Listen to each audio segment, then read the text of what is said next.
How to fix YouTube channel not showing up in search.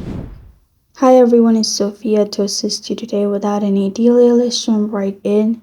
If your channel is not showing up in search, simply open YouTube, click on your profile at top right, then click on view your channel. You'll find this kind of screen pop up.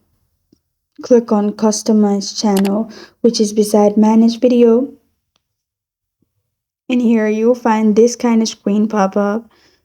Simply scroll down and make sure you add description. Description can also make a very big difference. After you've done that, simply go to settings at bottom left.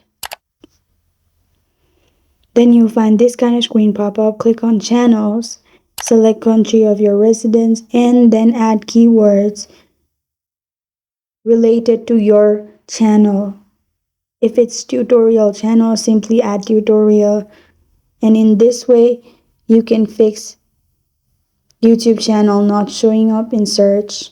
This is how to fix YouTube channel not showing up in search. Thank you for joining me today. If this video helps you out, please leave a like and subscribe for more. Got a question or want to suggest a topic? Comment below. I'm Sophia signing off until next time.